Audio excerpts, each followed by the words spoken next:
સાંભળો સાંભળો સાંભળો, પૈસાની બહુ જરૂર છે, બેંક વાળા લોન નથી આપી રહ્યા તો પછી બહાર વાળા સામે હાથ લાંબો કેમ કરવાનો? પોતાના પીએફ ખાતામાં જમા થયેલા પૈસા ઉપાડો, પ્રોબ્લેમ્સનું સોલ્યુશન લાવો. તમે કહેશો આ વિચાર અમને પણ આવ્યો હતો, પણ પ્રોસેસ બહુ લાંબી અને કોમ્પ્લિકેટેડ છે, એટલા માટે વિચાર માંડી વાળ્યો. ના, વિચારને માંડી ના વાળો, આ જ વિચાર ઉપર એક્શન લો. કારણ કે એમ્પ્લોય પ્રોવિડન્ટ ફંડ ઓર્ગેનાઇઝેશને EPFO 3.0 અંડર નિયમો ચેન્જ પણ કર્યા છે અને પ્રોસેસને ઇઝી પણ બનાવી છે. મતલબ જો પૂરેપૂરા પીએફ ના પૈસા પણ ઉપાડવા છે તો કામ થઈ જશે તમારું. ભાઈ, શું નવા નિયમો આવ્યા છે અને કેમ પ્રોસેસ ઇઝી બની છે એની ચર્ચા આજના વિડીયોમાં થવાની છે, અને એ જણાવવા માટે ચાલો એક વાત કહું.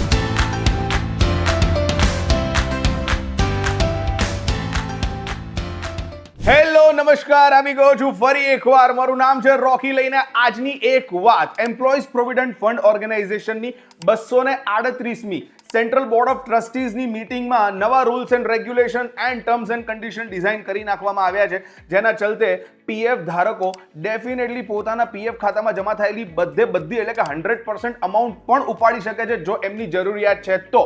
પણ અહીંયા ક્યાંક કોઈક તો ટ્વિસ્ટ હશે અને કહાનીને કંઈક તો જોરદાર ટર્નિંગ આપવામાં આવ્યો હશે. તો સૌથી પહેલા વિધાઉટ વેસ્ટિંગ ટાઈમ કોઈ પણ ચર્ચા કરીએ એ પહેલા એ જાણી લઈએ કે નવા નિયમો શું છે. Rule number 1, 100% withdrawal of eligible balance. ભાઈ, જો તમારી જોબ ચાલે છે અને સ્ટીલ તમે પીએફ ખાતામાંથી 100% અમાઉન્ટ વિડ્રોલ કરવા માંગો છો તો ડેફિનેટલી એ તમે કરી જ શકો છો, પણ એના માટે અમુક કેટેગરીઝ અને કેટેગરીઝ પ્રમાણે લિમિટ્સ નક્કી કરવામાં આવી છે જે તમારે અને મારે ફોલો કરવાની રહેશે. હવે જૂના નિયમો પ્રમાણે એવું થતું હતું કે જ્યારે કોઈક વ્યક્તિ સામેથી રિટાયરમેન્ટ લેતું હતું અથવા તો રિટાયર્ડ થતી હતી ત્યારબાદ પૂરેપૂરા પીએફના પૈસા આપવામાં આવતા હતા, પણ નવા નિયમો પ્રમાણે પાર્શિયલી અથવા તો ફૂલ સેટલમેન્ટના ચલતે વધારે ફ્લેક્સિબિલિટી પ્રોવાઈડ કરવામાં આવી છે. નાઉ ઇફ ઇન કેસ અનએમ્પ્લોયમેન્ટ પ્રકારની સિચ્યુએશન ચાલતી હોય તો 12 મહિના પછી પૂરેપૂરા સેટલમેન્ટની જોગવાઈ કરવામાં આવી છે, અને તમે રિટાયર્ડ થઈ ચૂક્યા છો અને 36 મહિના પછી જો પૂરેપૂરા પેન્શનની ઉપાડ કરવા માંગો છો તો પણ એની જોગવાઈ કરવામાં આવી છે. Rule number 2, simplified categories. જી હા, પહેલા જૂના નિયમો પ્રમાણે ટોટલ 13 કેટેગરીઝ ડિઝાઇન કરવામાં આવી હતી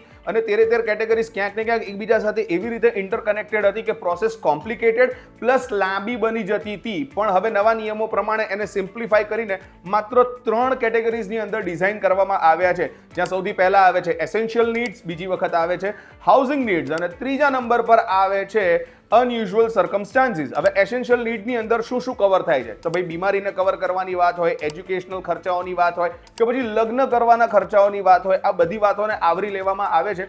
હવે નવા નિયમો પ્રમાણે તમે 10 વખત સુધી એજ્યુકેશન માટે પૈસા ઉપાડી શકો છો અને લગ્ન માટે ટોટલ 5 વખત સુધી પૈસા ઉપાડી શકો છો, જ્યાં જૂના નિયમ પ્રમાણે લગ્ન અને એજ્યુકેશનને ભેગા કરીને માત્ર 3 વખત જ પૈસા ઉપાડવાની લિમિટ આપવામાં આવી હતી. બીજા નંબર પર આવે છે હાઉસિંગ નીડ્સ, જ્યાં ઘર બાંધવા માટે, ખરીદવા માટે કે પછી ઘર માટે જે લોન લેવામાં આવી છે એને ચૂકવવા માટેની દરેક કેટેગરીઝ આવરી લેવામાં આવે છે. એન્ડ ત્રીજા નંબર પર આવે છે અનયુઝ્યુઅલ સર્કમસ્ટાન્સીસ. બહુ મોટી બીમારી ફાટી નીકળી હોય કે પછી જોબ છૂટી ગઈ હોય કાં તો પછી ફેક્ટરી બંધ થઈ ગઈ હોય અથવા તો એવું કોઈ કારણ હોય જે તમારા હાથમાં ના હોય તો ડેફિનેટલી પીએફના ખાતામાં રહેલા દરેક પૈસા એટલે કે 100% અમાઉન્ટ તમે ઉપાડી શકો છો, અને આ ક્લેમ કરવા માટે તમારે કોઈ પણ પ્રકારના ડોક્યુમેન્ટ્સ આપવાની જરૂર નથી. Rule number 3, no documents for many claims. જૂના નિયમ પ્રમાણે એવું બનતું કે જો કોઈ પણ કારણસર પીએફમાંથી પૈસા ઉપાડવાની જરૂરિયાત પડતી તો તમારે બહુ જ વખત તમારા કારણો જસ્ટિફાઈ કરવા પડતા, બહુ જ બધા ડોક્યુમેન્ટ સબમિટ કરવા પડતા અને એમાં રિજેક્શનના ચાન્સીસ પણ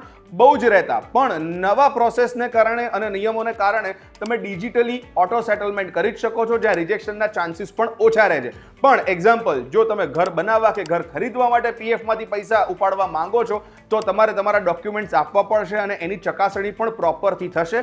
પણ કારણ કે ડિજિટલ પ્લેટફોર્મ પર અથવા તો પછી EPFOના પોર્ટલ પર જઈને તમે ડોક્યુમેન્ટ સબમિટ કરશો તો પ્રોસેસ બહુ જ ઇઝી અને લેસ રિજેક્શનના ચાન્સીસ પણ બનશે. Rule number 4, minimum balance required. यहाँ पर कहानी में आ रहा है ट्विस्ट, कारण કે વિડીયોની શરૂઆતમાં જ મેં તમને કીધેલું કે ભાઈ પાર્શિયલી હોય એટલે કે ટુકડામાં હોય કે પછી 100% બેલેન્સ ઉપાડવાની તમને અને મને જે લિબર્ટી મળી રહી છે, શું એ ખરેખર લિબર્ટી છે કે અહીંયા કહાનીમાં ટ્વિસ્ટ હશે? થોડોક કહાનીમાં ટ્વિસ્ટ છે. પીએફના ખાતામાં મિનિમમ 25% બેલેન્સ રાખવું જરૂરી છે, જેની પર ગવર્મેન્ટ તમને 8.25% ઇન્ટરેસ્ટ રેટ આપી રહી છે અને આપતી રહેશે. પણ કોઈ પણ પ્રકારના અનયુઝ્યુઅલ સર્કમસ્ટાન્સીસ થયા કે કોઈ પણ કારણસર જરૂરિયાતના કારણે તમારે પૈસા ઉપાડવાનો વારો આવ્યો તો 75% સુધી જ તમે પૈસા ઉપાડી શકશો. Rule number 5, minimum service period. દરેક આંશિક ઉપાડ માટે એક સરખી રીતે ઘટાડીને 12 મહિના કરી નાખવામાં આવ્યા છે. રૂલ નંબર 6, વિશ્વાસ સ્કીમ. ભાઈ લેટ પેમેન્ટ માટે જેટલા બી ક્લેમ કરવામાં આવતા હોય છે એના માટે હવે એમ્પ્લોયર્સને બહુ જ મોટી રાહત આપવામાં આવશે. નવા નિયમો પ્રમાણે જ્યાં દંડની રકમ પણ ઓછી કરી નાખવામાં આવી છે.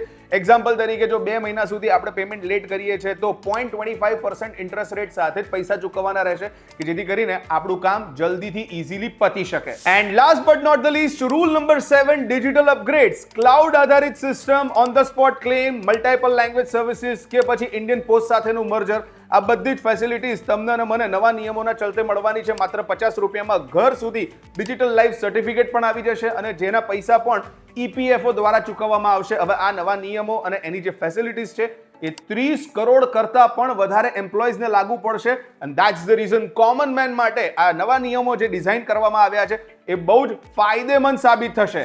મોરલ ઓફ ધ સ્ટોરી, આ નવા નિયમોને કારણે આ પ્રોસેસ બહુ જ ઇઝી અને સ્પીડમાં થશે, જ્યાં રિટાયરમેન્ટ પ્રોટેક્શન પણ મળશે, પુષ્કળ માત્રામાં ફ્લેક્સિબિલિટી મળશે, બેંક કરપ્ટ થવાના ચાન્સીસ પણ ઓછા થઈ જશે અને ઓવરઓલ એમ્પ્લોઈઝને સેવિંગ કરવાનો પૂરેપૂરો મોકો મળશે.